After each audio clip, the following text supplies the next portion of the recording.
നമസ്കാരം. Raf talk ഫുട്ബോളിലേക്ക് ഏവർക്കും സ്വാഗതം. മാഞ്ചസ്റ്റർ സിറ്റി ഇന്ന് സീസൺ ഓപ്പണർ പ്രീമിയർ ലീഗിൽ അവരുടെ ആദ്യ മത്സരം കളിക്കാൻ ഒരുങ്ങുകയാണ്. പക്ഷേ അവരുടെ ഗോൾ കീപ്പർ എഡേഴ്സൺ മോറസുമായി ബന്ധപ്പെട്ട് ട്രാൻസ്ഫർ റൂമറുകൾക്ക് അന്ത്യമില്ല എന്ന് മാത്രമല്ല, അദ്ദേഹത്തെ കൊണ്ടുപോകാനായിട്ട് ഒഫീഷ്യൽ ബിഡ് സമർപ്പിച്ചിരിക്കുന്നു തുർക്കിഷ് ക്ലബ്ബായിട്ടുള്ള ഗാലറ്റസറായി എന്ന റിപ്പോർട്ട് പുറത്തേക്ക് വിടുന്നത് ഇറ്റാലിയൻ ഫുട്ബോൾ ജേർണലിസ്റ്റ് ഫബ്രീസിയോ റൊമാനോയാണ്. ഇന്നലെ പെപ്പ് മാധ്യമങ്ങളെ കണ്ടപ്പോൾ പറഞ്ഞത്, എഡേഴ്സൺ ആണെങ്കിലും സാവിഞ്ഞോ ആണെങ്കിലും പോകണം എന്ന് അവരാണ് പറയേണ്ടത്. പോകണമെന്നുണ്ടെങ്കിൽ എൻ്റെ വാതിൽ അവർക്ക് മുട്ടാം.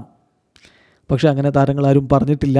അതുകൊണ്ട് തീർച്ചയായിട്ടും അവരെല്ലാവരും ഇവിടുത്തെ പ്ലേയേഴ്സാണെന്നാണ് ഇന്നലെ അദ്ദേഹം പറഞ്ഞത്. പക്ഷേ ഇന്ന് ഇതാ പുറത്തേക്ക് വരുന്ന report, Galatasaray send first official bid to Manchester City for Ederson.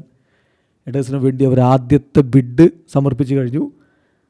അവരിപ്പം സമർപ്പിച്ചിരിക്കുന്ന പ്രപ്പോസൽ 10 മില്യൺ യൂറോയുടെ ഒരു റീജിയനിലുള്ളതാണ്. പക്ഷേ സിറ്റി അതിനേക്കാൾ ഉയർന്ന തുകയാണ് ആവശ്യപ്പെടുന്നത്.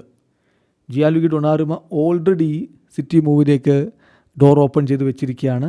പേഴ്സണൽ ടേംസിൽ അവിടെ ഒരു ഇഷ്യൂസുമില്ല. ഇതാണ് ഇപ്പോൾ ഫബ്രീസിയോയുടെ റിപ്പോർട്ട്. അതോടൊപ്പം if Ederson leaves Donnarumma can join. Ederson club വിട്ടു പോവുകയാണെങ്കിൽ സിറ്റിയിലേക്ക് ഡൊണാറുമ ജോയിൻ ചെയ്യും. ഇത് തന്നെയാണ് കഴിഞ്ഞ കുറച്ച് ദിവസങ്ങളായിട്ടുള്ള സിറ്റുവേഷൻ. പക്ഷേ ഇവിടെയുള്ള ഇപ്പോഴത്തെ മാറ്റം എന്ന് പറയുന്നത്, ഗാലറ്റസറായി ഒഫീഷ്യലായിട്ട് ഓഫർ കൊടുത്തിരിക്കുന്നു. 10 മില്യൺ യൂറോയുടെ റീജിയനിലുള്ള റേഞ്ചിലുള്ള ഒരു ഓഫറാണ് അത്. പക്ഷേ സിറ്റി സ്വീകരിക്കാനുള്ള സാധ്യതയില്ല എന്ന് വേണം കരുതാൻ.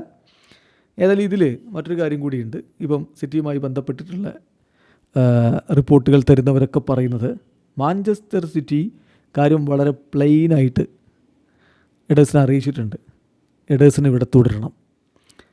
പക്ഷേ അദ്ദേഹത്തെ കൺവിൻസ് ചെയ്യാൻ പറ്റുന്നില്ലെങ്കിൽ, അതായത് എഡേഴ്സൺ പോവുകയാണെന്ന് എഡേഴ്സൺ തീരുമാനിച്ചു പോവുകയാണെങ്കിൽ മാത്രമേ അവർ പുതിയ ഒരു ഗോൾ കീപ്പറെ എത്തിക്കാൻ വേണ്ടി ശ്രമിക്കുകയുള്ളൂ എന്നാണ് ഇപ്പോൾ ആ റിപ്പോർട്ടുള്ളത്. ഇപ്പം എഡേഴ്സൺ അതേസമയം ചില റിപ്പോർട്ടുകൾ അനുസരിച്ച് എഡേഴ്സൺ സിറ്റി ജിയാലുഗി ഡൊണാറുമയുടെ ഒരു ട്രാൻസ്ഫർ ഫൈനലൈസ് ചെയ്യാൻ കാത്തു വയ്ക്കുകയാണെന്ന്. അങ്ങനെയല്ല സംഭവം.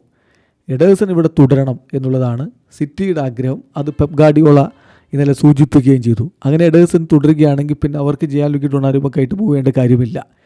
എഡേഴ്സൺ സ്വന്തം ഇഷ്ടപ്രകാരം അദ്ദേഹം പോകണം എന്ന് പറഞ്ഞാൽ പിന്നെ പിടിച്ചു വയ്ക്കുകയുമില്ല. അങ്ങനെ എഡേഴ്സൺ പോവുകയാണെങ്കിൽ മാത്രം ഡൊണാറുമയെ സിറ്റി ടീമിലേക്ക് എത്തിക്കും. ഇന്നൊരു പക്ഷേ എഡേഴ്സൺ സ്റ്റാർട്ട് ചെയ്തേക്കും എന്ന് പോലും റിപ്പോർട്ടുകളുണ്ട്. വീഡിയോ അവസാനിക്കുന്ന ഫുട്ബോൾ ലോകത്തെ കൂടുതൽ വിശേഷങ്ങളുമായി റാഫ് ടോക്സ് എത്താം.